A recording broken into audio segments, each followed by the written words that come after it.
Well, I'll just start. Thanks, Ricardo.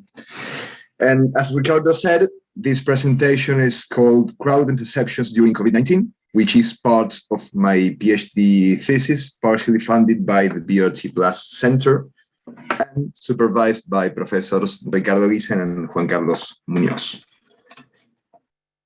Well, the question which sums up this presentation is, which are the implications of considering in-vehicle crowding perceptions for transit planning? And it's divided in two methodologies, which will be presented. At first, a mode-choice model through stated preference surveys, and at second, line optimization models. So to start with the context, well, the COVID-19 has had broad implications in public transport use, most importantly, a sharp decrease in transport ridership, which accounted up to 80% in Santiago de Chile, a migration from public transport to other modes such as motorized and active transport, reports on fear of getting sick, getting contagion by COVID-19, and a higher relative importance associated to things such as social distance, risk of contagion, and face mask use. So that we think that crowding public transport should be more relevant during the pandemic than before. So to sum up, the studies of crowding in public transport, well, stated preference surveys were the most frequently used method, and most of studies focused on crowding vehicles, although other studies analyzed station elements such as waiting areas or station waiting areas. And crowding polarization grows with passenger density. In general, models estimate linear relationship between crowding levels and penalization, and also in several studies showed that previously, before the pandemic, crowding perceptions were worse for standing travel comparing to sitting travel. And except for a few studies before the pandemic, no gender differences were usually found. Well, we performed the survey in Qualtrics, both web-based and on-site with tablets. And the surveys were divided in these 5 sections. At first, we asked about the trip to the main activity of the participants. Then we presented 4 hypothetical choice situations, which I will present next. At third, questions about level of service perception in public transport modes. Then 10 attitudinal questions with Likert scales regarding perception of several attitudes related to the pandemic, such as health risk. And finally, basic social demographic questions. So this is the layout of one example of one choice situation, which has both classic attributes of transport studies, such as travel time and costs, and other attributes which might be considered as specific of the pandemic, such as face mask use, crowding, different levels of crowding, sitting and standing, and the frequency on which the vehicles were disinfected. Well, the sample was taken between July and November 2020, so that was during the pandemic, but before the vaccine rollout. And when removing some individuals that were likely non-traders because they always chose the mode they actually used to go to her or his main activity, we finally had about 350 individuals, which is about 1,400 choices. And the sample was biased towards young and educated people compared with the full population of Santiago. So we'll be presenting results of one of the models we estimated, which is a hybrid model containing three latent variables relating to service perception, level of service perception in standard buses, which are buses of Transantiago, modern buses, which are called red buses, which is the new public transportation bus system in Santiago de Chile, and metro. So one latent variable regarding level of service perception of any of those three modes containing factors related to comfort, safety, security, which is both seguridad in Spanish, cleanliness of stations and vehicles, and health risk perception. And also the utilities of the modes had these variables you can find here, such as time, costs, and crowding perceptions. So red arrows indicate negative correlations and green arrows indicate positive correlations. So when going to the results of the model, we can, by using time-dependent variables in a model, we can have this crowding penalties, in which we observe that there is a non-linear growth of the crowding penalties with the passenger in vehicle densities, and also crowding is variable with gender. Women tend to penalize crowding more than men, which is consistent to the worse risk perception we found women declared than men regarding the risk of contagion. And also crowding was there was a worse perception of crowding in Transantiago buses compared to red buses and metro. That's because Transantiago buses are usually perceived to be less safe and less clean than other public transportation modes in Santiago. So to sum up with this stage of the study, women penalize crowding more than men, and penalization grows non-linear with crowding and face mask use. So this could imply additional trade-offs during the pandemic regarding transit design. So that's why we performed the second stage of this work. So to sum up, two limitations of this first stage were the role of non-traders and that no value of time estimates for public transport were derived because cost was assumed as fixed in our scenarios. So preliminary results of the second stage of the study, which would be transit planning, what we did is we performed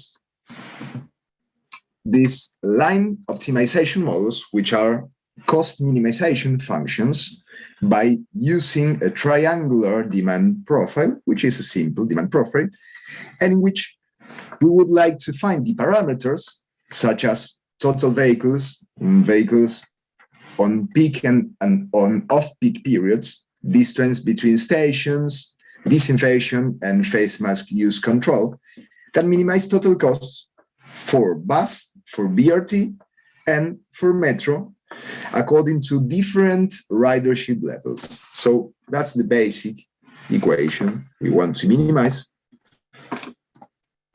And we performed the comparison by using the pre-pandemic crowding factors, which were derived before the pandemic by Tiracini et al., and the crowding factors I just showed you. Well, I will be presenting three models, the basic results of three models. The first one is how sensitive is this optimal cost service frequency. Second, how efficient are the short-turning service policies, and third, under which conditions are bus-only lanes justified. Well, these are the numbers we used.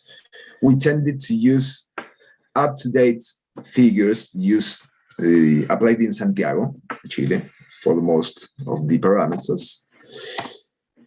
And to sum up, results of the first model, which is the sensitivity of total costs to a reduction in frequency, we found that social cost is more sensitive to frequency when considering the pandemic crowding penalizations. This is due to the non-linearity in these penalizations. So, to sum up, the conclusion of this would be that it is reasonable to keep previous frequencies during the pandemic, because if less frequency is providing, the additional social costs will be much higher, considering the pandemic crowding figures, the pandemic crowding penalizations, that in case the pre-pandemic crowding penalizations would be considered.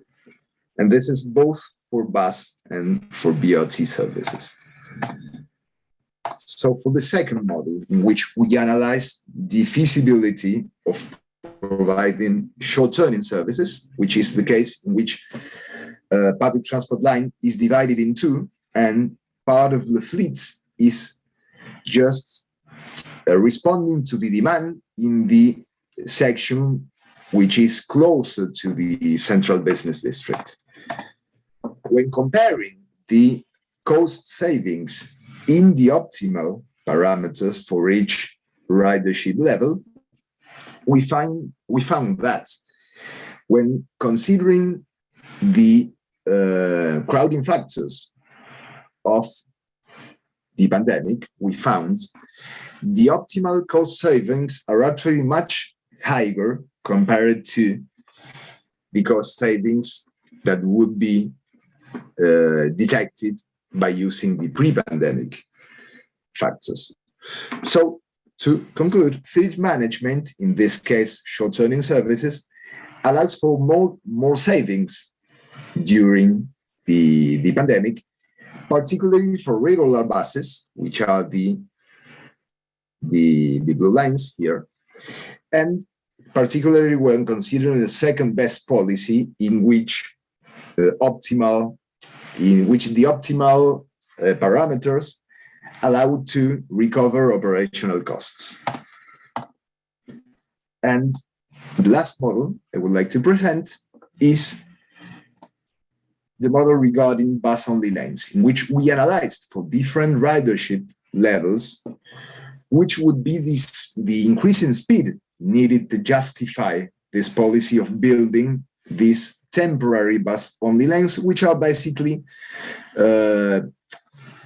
paintings and signs just dividing traffic, but not with specific infrastructure, just temporary lines which were built during the first stage of the pandemic in cities such as Santiago de Chile.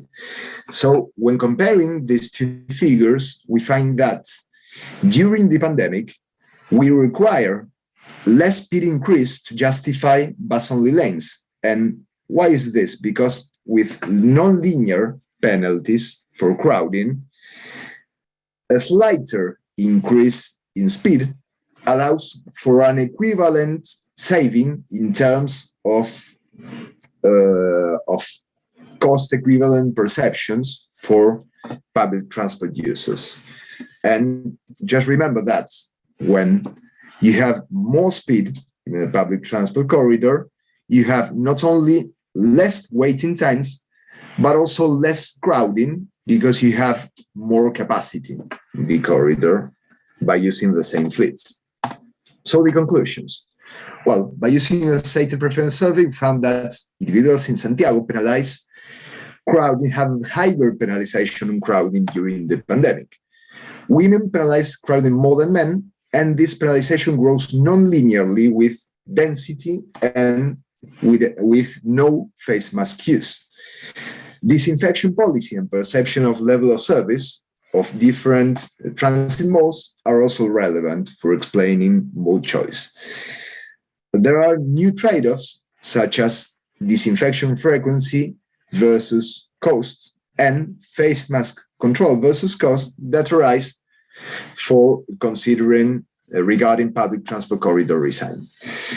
And this change in crowding perception is relevant for the design of planning of corridors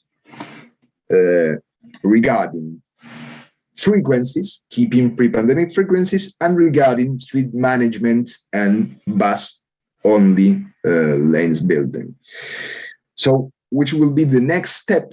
Well, we would like to extend this model to a specific bus corridor in South Africa by analyzing different origin-destination pattern and by adapting the model in particular in value of time perception, in operational costs, and in estimating crowding coefficients by changing the socio-demographic sample, by adapting it to the South African reality. Well, that's it. Thank you very much. And I would like to answer your questions. Thank you. Thank you, Paul. We are short of time, so if anyone have questions, go. No?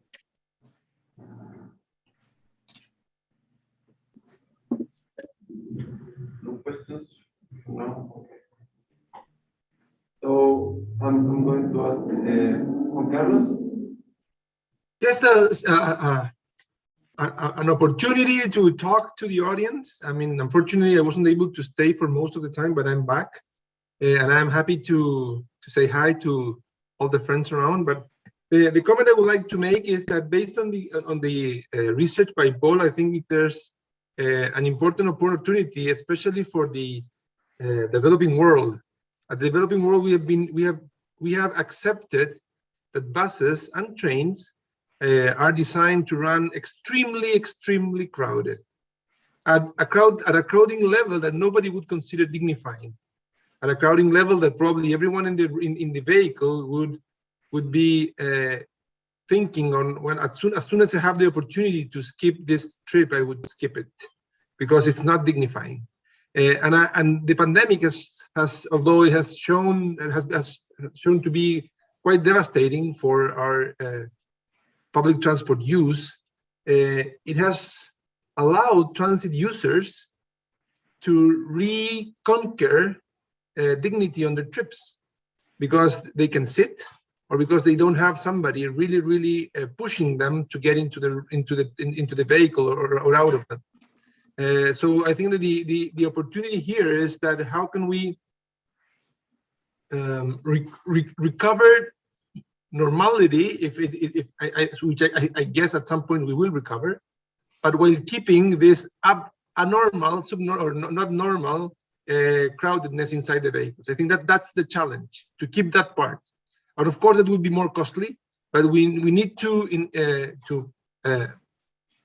communicate to our authorities the opportunity of not giving back, not going back to the extreme crowdedness that we see in Trans-Santiago, in Transmilenio, and so many other city systems in the world. Thank you, Ricardo.